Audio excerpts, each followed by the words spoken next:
नमस्कार शेतकरी बांधवांनो, पुन्हा एकदा डॉक्टर किसानच्या युट्यूब चॅनलला तुमचं खूप खूप स्वागत.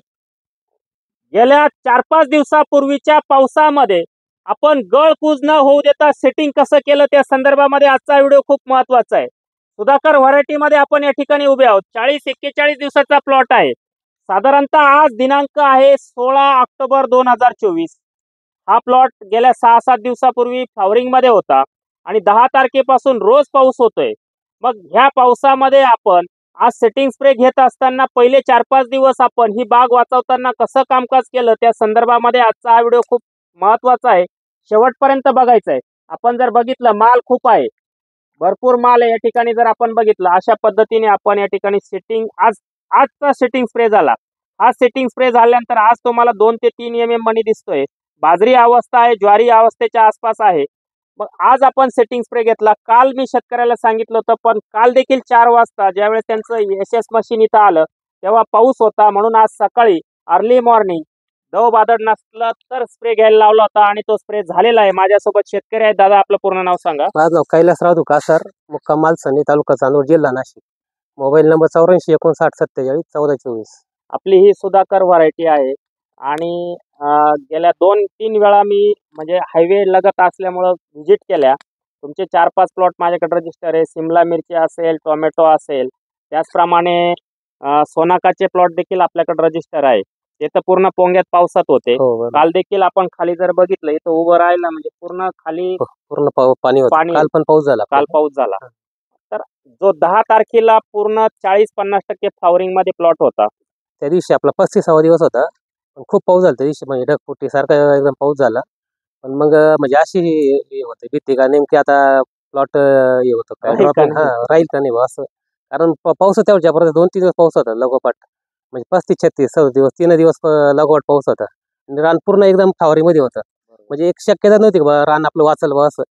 पण मग तुम्ही जे स्प्रे दिल त्या पद्धतीने आपण हे केलं, सेड हँडल केलं, तर एकदम म्हणजे कुठलाही म्हणजे 1% पण असं वाटत नाही का बाबा काही नुकसान झाले आपले. तुम्हाला 0-60-20 आणि अँट्राकॉलिक सिंपल स्प्रे दिला होता. हो बरोबर. तुमच्या मनात भीती होती, सर हो महागडे लोक स्प्रे करते आणि तुम्ही सिंपल स्प्रे बाग वाचल का? आणि संध्याकाळी पण दिलं, सकाळी पण तोच स्प्रे तुम्ही मारायला लावला आपल्याला. 2 स्प्रे हा, त्याचा पण एकदम रिझल्ट एकदम. आणि त्याच्या अगोदर आपण एक प्रोटेगोटा चॉकचा स्प्रे देऊन घेतला. बरोबर. आणि ज्या वेळेस फ्लॉवरिंग अवस्था यायला सुरुवात होती त्यावेळेस आपण प्रोसेल 150 मिली, potassium schoenite 500 gram, boron 100 gram आणि Z78 500 ग्रॅम असा एक स्प्रे केला होता. बरोबर. आणि आज तुम्ही जो सेटिंग स्प्रे घेतला, सेटिंग स्प्रे घ्यायची महत्वाची वेळ बघून घ्या. स्टेज तुम्ही बघताय. आज तुम्ही सेटिंग स्प्रे मध्ये एकरी काय काय घेतलं?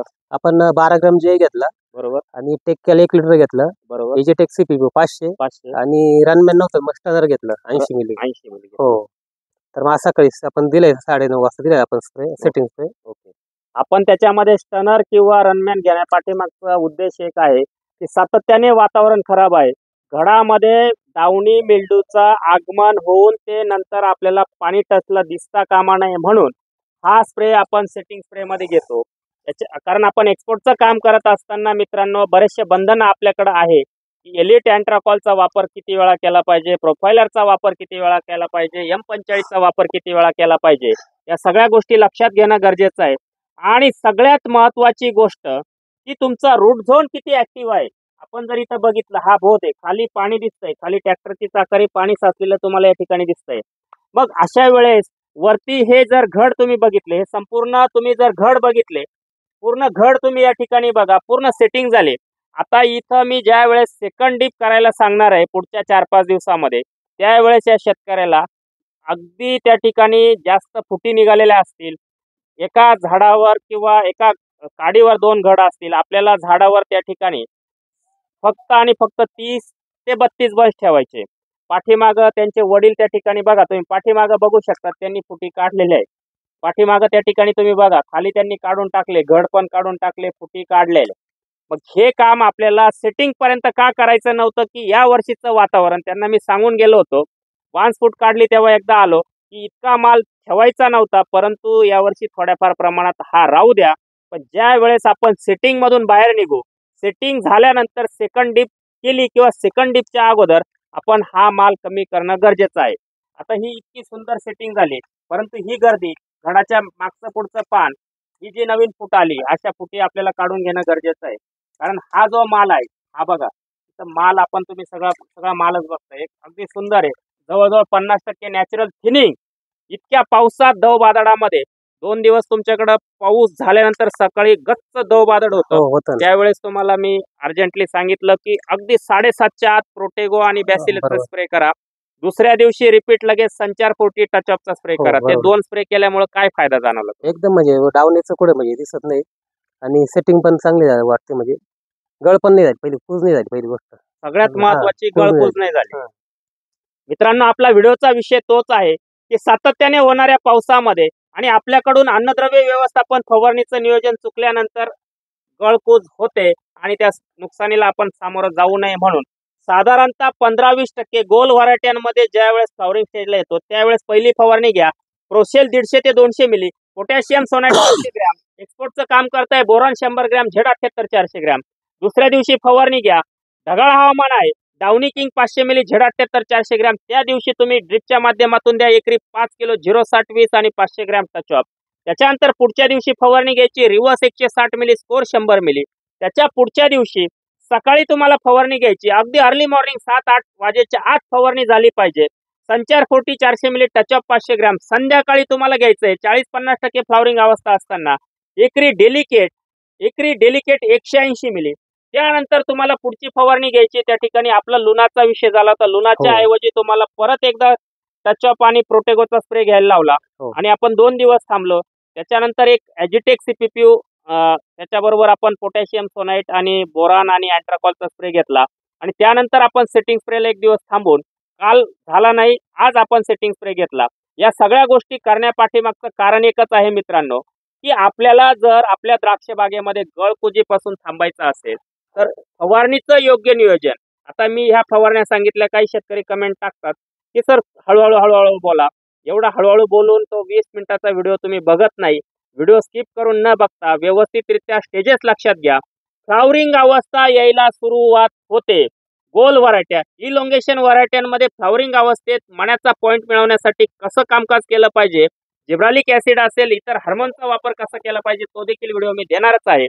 परंतु गोल व्हरायट्यांमध्ये थॉम्सन असेल, त्याचप्रमाणे कलर व्हरायट्या असतील, त्यामध्ये क्रिम्सन असेल, त्याचप्रमाणे तुमचं त्या ठिकाणी शरद सीडलेस असेल, नानासाहेब पर्पल असेल, मामा जम्बो असेल, इतरही किंगबेरी असेल, वेगवेगळ्या कलर व्हरायटी आहेत. याच्यामध्ये थॉम्सन असेल, गोल व्हरायट्यांमध्ये ज्या वेळेस 10-15-20% फ्लॉवरिंग स्टेज येते, तिथून पुढचे 6 ते 7-8 दिवस जोपर्यंत थंडी नाही, थंडी असेल तर 10-12 दिवस लागतात प्लास्टिंग व्हायला, थंडी नसेल तर 6-7 दिवसात प्लास्टिंग होतं. मग या 6-7 दिवसात पहिली फवारणी त्या ठिकाणी तुम्ही घेत असताना एलिट अँट्राकॉल, एक्सपोर्टचं काम असेल, लोकलचं असेल, एलिट 400 ग्रॅम, अँट्राकॉल 400 ग्रॅम. दुसऱ्या दिवशी सकाळी अर्ली मॉर्निंग तुम्हाला संचार 40 टचअप घ्यायचंय. संध्याकाळी डेलिकेटचा स्प्रे करायचा आहे. त्या दिवशी ड्रिपमधून द्यायचंय 5 किलो 060-20 500 ग्रॅम टचअप. त्याच्या पुढच्या दिवशी डाउनी किंग 500 मिली, Z78 400 ग्रॅम. ही फवारणी सकाळी 8 वाजेच्या आत. आता 60-70% फ्लॉवरिंग जवळजवळ झालेलं आहे. पुढच्या 2 दिवसामध्ये पासिंग व्हायला सुरुवात होईल. मग अशा वेळेस आपण घाबरून जातो आणि सेटिंग स्प्रे देतो. मग त्या ठिकाणी आपल्याला शॉर्ट बेरीज होणं, गळकूज होणं या समस्यांना सामोरं न जाता या स्टेजला, ही जी स्टेज बघताय तुम्ही, ही जी स्टेज दिसती, या स्टेजला सेटिंग स्प्रे गेला पाहिजे. त्याच्या अगोदर 2 दिवस एक लुनाचा स्प्रे तुम्ही घेऊन घ्या. त्या ठिकाणी 100 मिली लुना 200 लिटरला आपण वापरू शकतात. एकरी वापरलं तरी चालेल. त्याच्या दुसऱ्या दिवशी आपल्याला एक साधी फवारणी द्यायची. त्या ठिकाणी नीट लक्षात घ्या, घड जर वळत असतील, घड जर गोळा होत असतील, रिंग मारत असेल तर त्या ठिकाणी वेगोमास्टर टेक्कल बोरॉनचा स्प्रे घ्या.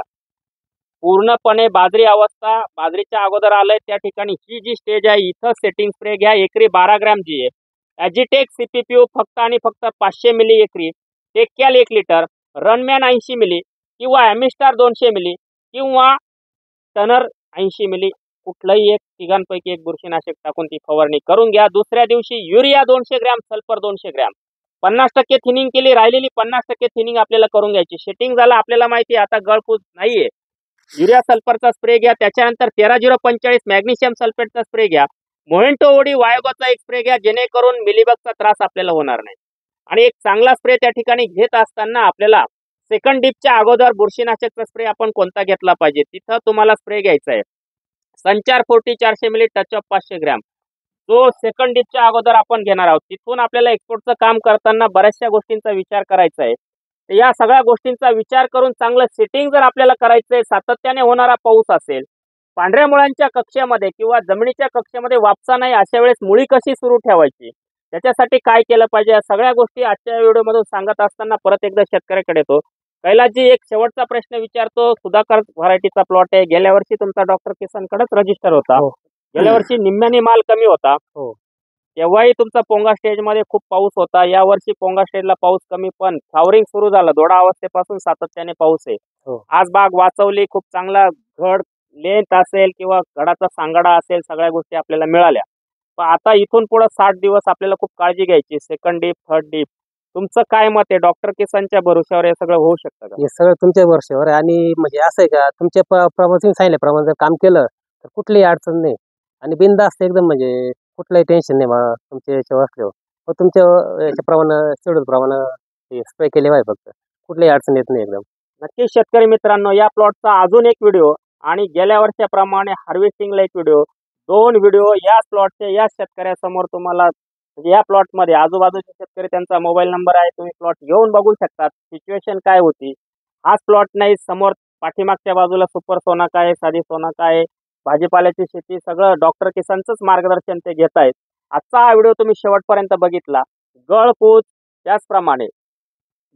त्याचप्रमाणे सडवा असेल आणि सेटिंग होत नाही, त्या शेतकऱ्यांसाठी 6 ते 7 दिवसाचं वेळापत्रक देण्याचा मी प्रयत्न केला.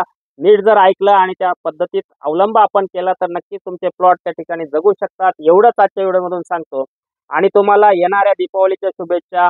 त्याचप्रमाणे हा जो काही 7-8 दिवस अजूनही अवकाळी पावसाचं स्वरूप आहे, त्यानंतर 28 ते 30-31 ला परत पाऊस आहे. मग या पावसात आपण आपल्या बागा कशा जगवल्या पाहिजे, त्यासाठी वेळोवेळी जेवढं शक्य होईल तुम्हाला दिवसातून कमीत कमी एक द्राक्षाचा व्हिडिओ देण्याचा माझा प्रयत्न असेल. वेगवेगळ्या स्टेजेस असतील, मग पोंगा स्टेज असेल, दोडा अवस्था असेल, इलोंगेशनच्या व्हरायटी असतील, हे सगळे व्हिडिओ मी देईलच. आजचा व्हिडिओ तुम्ही शेवटपर्यंत बघितला. चॅनलला प्रथम आला असाल, चॅनल सबस्क्राईब करून व्हिडिओला लाईक आणि शेअर करायला विसरू नका. नमस्कार.